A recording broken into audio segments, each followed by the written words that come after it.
기도하겠습니다. 아멘. 좋은 아침입니다. 예년 같으면 추수감사주일 찬양축제 준비로 한창일 시기인데 올해는 때가 때인지라 조용히 그냥 지나가는 것 같습니다. 올해가 청교도 이민 400주년이 되는 해입니다. 저희 총회에서도 지난 화요일과 수요일 청교도 관련 이 세미나를 온라인으로 가졌습니다. 메이플라워를 타고 매사추세츠 플리머스에 가까스로 도착한 청교도들, 첫 해 겨울을 지나며 절반이 굶주림과 추위로 죽었습니다. 지독한 겨울을 보내고 살아남은 그들은 이 땅에 씨앗을 뿌리고 땀을 뿌리고 소망과 복음을 뿌렸습니다. 그의 가을 그들은 풍성한 곡식을 추수하고 첫 감사의 축제를 열었지요. 바로 우리가 다음 주에 지키는 추수감사절 축제의 이 출발점이었습니다. 올해는 이 코로나 바이러스로 인한 사회적 거리두기로 인해 찬양 축제는 우리가 할 수가 없습니다. 그렇지만 이럴 때 영적 거리두기, 즉 세상과 좀 거리를 두므로 우리 자신의 삶을 돌아보았으면 좋겠습니다. 사업하시는 분들이 한 번씩 창고 재고 정리를 하듯이 마음의 재고 정리 말이지요. 그래야만 신제품과 핵곡식, 새 포도주를 창고에 드릴 수 있으니까요. 추수감사주의를 맞기 전 이 한 주간 스스로에게 질문해 보시기 바랍니다. 올 한 해 나는 어떤 씨를 뿌렸는가? 올 한 해 나는 어떤 열매를 맺었는가? 다음 주는 여러분의 마음에 이 두 질문에 대한 답을 가지고 추수감사주일로 지켰으면 좋겠습니다. 자, 우리 앞뒤 돌아보며 오늘은 이렇게 한번 인사합니다. 옆에 있어줘서 고맙습니다. 한번 인사합니다. 옆에 있어줘서 고맙습니다. 오늘 시간 온라인에서 예배하는 식구들도 손 흔들며 한번 같이 인사합니다. 함께 있어줘서 고맙습니다. 특별히 이 어려움의 때에 자리를 지켜주시고 함께 있어주신 성도님들께 정말 고맙습니다. 우리가 살면서 누군가에게 고맙습니다, 감사합니다 하면 많은 도움을 받았을 때 쓰는 단어로 생각하기 쉽습니다. 그런데 오늘 본문을 보면서 저는 새로운 사실 하나를 깨달았습니다. 우리가 잊기 쉬운 가장 고마운 일은 바로 함께 있어 준다는 사실을요. 바로 동행 말이지요. 오늘 본문 1절 같이 봅니다. 그 후에 예수께서 각 성과 마을에 두루 다니시며 하나님의 나라를 선포하시며 그 복음을 전하실새 12 제자가 함께 하였고, 저는 지금까지 하나님이 우리와 함께 하신다는 뜻의 임마누엘만 생각했습니다. 그런데 오늘 본문에는 12 제자가 함께 하였고 라고 표현합니다. 이는 곧 하나님께서 제자들을 향한 고마움의 표현은 아닐까 생각합니다. 내가 너희를 보냄이 양을 이리 가운데 보냄과 같도다. 예수님께서 제자들을 세상에 파송하시며 하신 말씀이지요. 하나님께서 자기의 독생자 예수 그리스도를 세상에 보내실 때도 같은 마음 아니었겠습니까? 양을 이리 가운데 보냄과 같도다. 하늘 아버지의 뜻을 이루어야 할 예수님의 그 외로운 길에 제자들이 함께 하였지요. 제 생각에는 매 사고만 치고 별 도움이 되지 않았을 것 같기는 하지만요. 예수님의 길을 가로막다가 사탄 소리도 듣고 기도하자고 하면은 졸고 있고 결정적인 순간에는 모른다고 부인하고 결국 예수님 혼자만 놔두고 주랭랑을 쳤지요. 그런데도 성경은 이들을 향해 함께 하였고 라고 말합니다. 또 한 부류의 고마운 분들이 소개되네요. 2절과 3절입니다. 또한 악귀를 쫓아내신과 병고침을 받은 어떤 여자들, 곧 7 귀신이 나간 자 막달라인이라 하는 마리아와 헤롯의 청지기 구사얀의 요한나와 수산나와 다른 여러 여자가 함께하여 자기들의 소유로 그들을 섬기더라. 이번에는 함께한 여자들의 이름이 등장을 하네요. 이 여자들 앞에는 이런 수식어가 붙어 있었지요. 악귀를 쫓아내신과 병고침을 받은 어떤 여자들 곧 막달라 마리아, 요한나, 수산나. 한마디로 말한다면 은혜를 입은 여인들이지요. 12 제자들 앞에서 이런 수식어가 없네요. 12 제자들 앞에는. 그렇다고 제자들은 은혜를 입지 못했다는 뜻은 아닙니다. 제자들이 입은 은혜가 무엇일까요? 바로 선택받은 은혜지요. 영적으로 보면 12 제자는 바로 구원받은 모든 성도들의 대표로서 저와 여러분이지요. 바로 그분의 선한 뜻 가운데 부름받은 곧 선택의 은혜를 입은 자들 말입니다. 그리고 성경의 여자들 또한 바로 교회를 말하는 것으로 저와 여러분을 말합니다.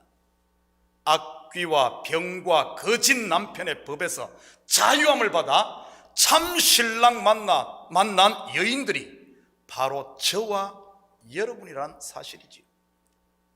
함께함이 복인 줄 믿습니다.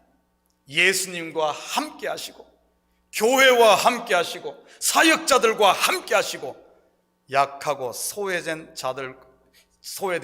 이런 소자들과 함께하는 복이 있기를 주님의 이름으로 축복합니다. 자, 오늘의 중심 본문은 씨 뿌리는 비유입니다. 보는 각도에 따라서는 4가지 땅의 비유라고도 하지요. 이 비유에 대해서는 여러분도 많이 들어서 잘 알고 계실 줄 믿습니다. 긴장들 푸시고 복습하는 마음으로 우리 다시 한번 살펴보도록 하겠습니다. 4절 같이 봅니다. 각 동네 사람들이 예수께로 나와 큰 무리를 이루니 예수께서 비유로 말씀하시되. 먼저 본 비유의 배경이 되는 4절 말씀의 핵심 단어가 무엇일까요? 각 동네 큰 무리입니다. 사람은 환경의 영향을 받기 때문에 각 동네마다 사람들의 색깔이 있습니다. 어촌 사람들의 색깔, 농촌 사람들의 색깔은 분명 다를 겁니다. 도시 사람들과 시골 사람들도 다르지요. 또한 유대인만 사는 동네와 이방인들이 섞여 사는 마을의 색깔도 다르지요. 지금 예수님께서 말씀을 전하시는 그 환경은 각 동네에서 모인 큰 무리들입니다. 마치 우리가 사는 뉴욕이 전 세계의 인종이 함께 섞여 사는 멜팅팟 이듯이 말이지요.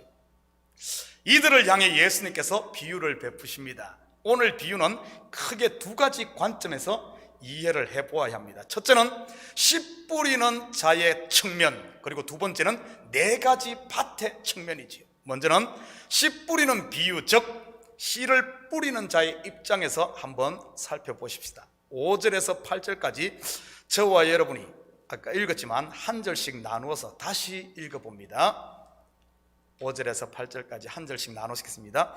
씨를 뿌리는 자가 그 씨를 뿌리러 나가서 뿌릴새 들어는 길가에 떨어지매 밟히며 공중의 새들이 먹어버렸고,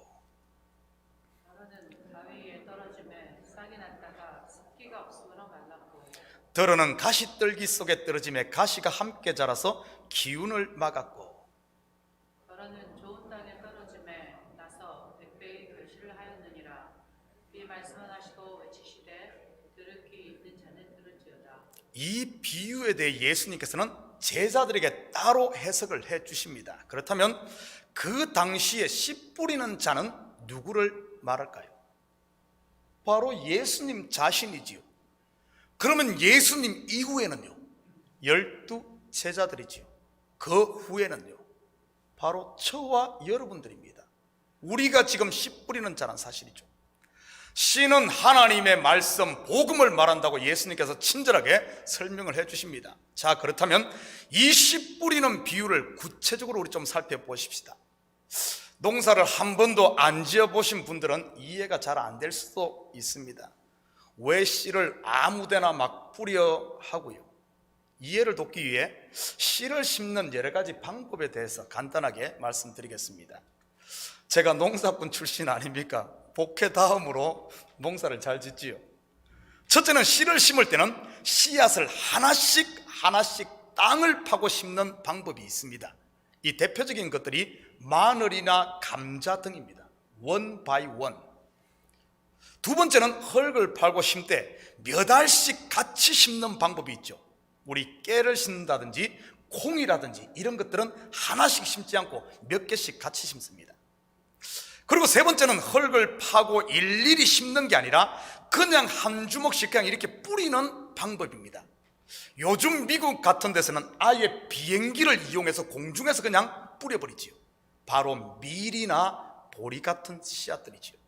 그렇다면 오늘 본문의 씨 뿌리는 비유에서 나오는 곡식은 밀이나 보리와 같은 것을 말합니다. 바로 하나님의 말씀, 즉 복음은 밀을 뿌리듯이 보리를 뿌리듯이 선포하는 것이라는 이런 말입니다. 한번 상상해 보십시오. 예수께서 말씀을 전하실 때 각 동네에서 모인 큰 무리들은 어떠한 사람들이었을까요? 그 가운데는 예수님을 올무에 넣기 위해 엿보는 바리새인들, 서기관들도 있었을 것입니다. 어떤 사람들은 남들이 가니까 그냥 멋모르고 따라온 사람들도 있었겠죠. 우리 속담에 그런 말 있잖아요. 남이 장에 간다고 하니 걸음지고 나선다는 말요. 걸음은 밭에 갖다 부어야 하는데 그냥 응급결에 그냥 따라 나선 것이지요. 비슷한 속담이 망둥이가 뛰면 꼴뚜기도 뛴다는 말도 있지요. 또 어떤 사람은 배고파서 병 치료받기 위해서 복 받기 위해서 등 자기 필요, 자기 배를 위해 나온 사람들도 많았을 것입니다. 그리고 그중 일부는 정말 영혼의 갈급함을 채우기 위한 메시아를 기대하고 온 사람들도 분명 있었을 것입니다. 말씀을 전하는 사람 입장에서 이 네 종류의 사람들이 분별이 될까요? 안 될까요? 분별된다. 손 들어봅니다. 분별이 안 된다. 손 들어봅니다. 아유, 뭐예요? 된다고? 안 된다고요? 여러분, 눈은 왜 달고 다닙니까? 얼굴을 보면 다 보이지요. 얼굴이 뭡니까? 얼굴은 순 우리말인 것 아시죠? 우리말로 사람의 마음, 영을 얼이라고 합니다. 그래서 옛날 분들이 사람이 멍하니 이렇게 있으면 야, 너 얼 빠졌냐? 이런 말 하잖아요. 우리의 마음을 말하죠. 그리고 굴은 이 꼴이라는 말에서 왔습니다. 그래서 우리말에 에이 저 꼬락서니 좀 봐 이런 표현 있잖아요. 그 꼬락서니 할 때 꼴, 그게 굴입니다. 결국 얼굴은 마음의 모양, 영혼의 모양이라는 뜻입니다. 얼굴을 보면 그 사람의 마음을 알 수 있지요. 물론 지금은 마스크를 써서 안 보이지만 말입니다. 얼굴보다 더 정확하게 마음을 볼 수 있는 게 뭔 줄 아십니까? 바로 눈입니다. 지금 여기 가려도 눈은 다 보이거든요. 마태복음 6장 22절 23절 같이 봅니다.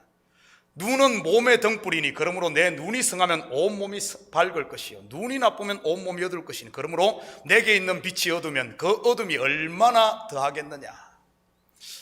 여러분, 우리 옆 사람 눈을 한번 쳐다보시기 바랍니다. 이렇게 한번 쳐다봐요.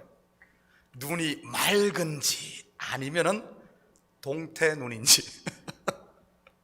여러분, 눈보다 마음의 상태를 더 잘 보여주는 것이 뭔 줄 아십니까? 뭘까요? 요 입입니다. 입. 자, 마태복음 12장 34절에서 37절입니다. 독사의 자식들아, 너희는 악하니 어떻게 선한 말을 할 수 있느냐? 이는 마음에 가득한 것을 입으로 말함이라. 선한 사람은 그 쌓은 선에서 선한 것을 내고 악한 사람은 그 쌓은 악에서 악한 것을 내느니라. 내가 너희에게 이르노니 사람이 무슨 무익한 말을 하든지 심판날에 이에 대하여 신문을 받으리니 내 말로 의롭다함을 받고 내 말로 정죄함을 받으리라.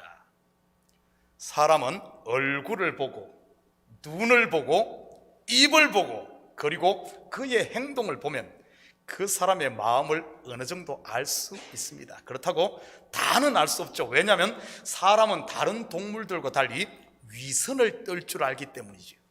그렇더라고 대충 압니다. 저도 여기 강대상에 서면 여러분의 마음이 이렇게 보입니다. 어떤 분은 아예 처음부터 안 들으려고 스스로 귀를 막는 분들이 있습니다. 또 어떤 분들은 아멘 아멘 하고 고개를 끄덕끄덕하며 예배 후에 나갈 때 은혜 받았습니다 고백도 하지요. 하지만 계단 내려가는 동안에 천사의 얼굴이 다시 누구의 얼굴 닮은 얼굴 이렇게 변하는 분들도 있다는 것도 제가 알지요. 또 어떤 성도들은 목사가 목회의 보람을 느끼게 할 정도로 잘 듣고 아름답게 자라는 분들도 있습니다. 자, 그렇다면 씨 뿌리는 자는 어떤 태도로 말씀을 전해야 할까요? 저분은 설교만 하면 좋으니까 내가 소경의 귀를 잇고 말지 하며 전하지 말아야 할까요? 말씀 잘 듣는 사람만 따로 모아서 성경 공부하고 설교도 해야 할까요? 디모데후서 4장 2절입니다. 너는 말씀을 전파하라. 때를 얻든지 못 얻든지 항상 힘쓰라. 범사의 오래 참음과 가르침으로 경책하며 경계하며 권하라. 전도서 11장 6절입니다. 너는 아침에 씨를 뿌리고 저녁에도 손을 놓지 말라. 이것이 잘 될런지 저것이 잘 될런지 혹 둘이 다 잘 될런지 알지 못함이니라. 구약의 수많은 선지자들이 전한 말씀을 유대인들은 듣지 않았습니다. 그래도 하나님께서는 선지자들을 계속적으로 보내 그들에게 외쳤지요. 서대반이 말씀을 전했을 때 아멘 대신에 오히려 돌이 날라왔습니다. 그래도 하나님은 돌을 던지는 그들에게 또 말씀의 사자를 보냈지요. 씨 뿌리는 비유는 바로 듣든지 아니 듣든지 뿌리라는 말입니다. 또한 이 네 가지 밭은 동서남북 즉 온 세계를 말하기도 합니다. 곧 복음의 말씀이 온 세계에 증거되어야 할 것에 대한 예표적인 말씀이 뜻이 이 속에 포함되어 있습니다. 여러분은 씨 뿌리는 자라는 사실을 기억하십시오. 지금까지 여러분은 어떻게 씨를 뿌렸습니까? 밀과 보리와 같은 복음의 씨 뿌렸습니까? 아니면 내가 원하는 자에게만, 내가 사랑하는 자에게만 갖다가 이렇게 뿌렸습니까? 혹시 여러분 마음에 목사님 해도 안 되대요 하는 불신의 뱀이 또아리를 털고 있다면 이 시간 예수님의 이름으로 쫓아내시고, 우리 복음은 말씀 전하는 것은 보리와 같이 밀과 같이 뿌리는 이거 선포라는 사실을 기억하고 다시 한 번 더 우리가 힘을 내서 열심히 복음의 씨를 뿌리는 식구들 될 수 있기를 주님의 이름으로 축복합니다. 자, 두 번째는 네 가지 밭의 측면에서 살펴보지요. 땅은 사람의 마음이라고 했습니다. 그런데 이 네 가지 마음 중 오직 좋은 땅만이 열매를 맺지요. 예수님의 비유 해석을 같이 읽어보면서 우리 여러분의 이 마음은 어떤 땅인지 한번 점검해 보십시다. 예수님이 이 비유를 직접 해석해 주신 내용입니다. 본문 11절에서 15절입니다. 한 절씩 나눠서 읽습니다. 이 비유는 이러하니라. 씨는 하나님의 말씀이요. 밀가에 있다는 것은 말씀을 들은 자니 이에 마귀가 가서 그들이 믿어 구원은 얻지 못하게 하려고 말씀을 그 마음에서 빼앗는 것이요. 바위 위에 있다는 것은 말씀을 들을 때 기쁨으로 받으나 뿌리가 없어 잠깐 믿다가 시련을 당할 때 배반하는 자요. 가시떨기에 떨어졌다는 것은 말씀을 들은 자나 지내는 중 이생의 염려와 재물과 탐락에 기운이 막혀 온전히 결실하지 못하는 자요. 좋은 땅에 있다는 것은 착하고 좋은 마음으로 말씀을 듣고 지키어 인내로 결실하는 자니라. 내 마음은 좋은 밭에 속한다. 이렇게 생각하시는 분 한번 손 한번 들어보십시오. 나는 가시밭 같다 하시는 분들은 손 들지 말고요, 눈만 까박까박합니다. 내 마음은 돌밭이다. 발가락 까박까박합니다. 안 보이게. 나는 길가밭이다. 잘 조시는 분들이 여기 속할 가능성이 좀 있으니까 고개를 꾸벅꾸벅 이렇게 합니다.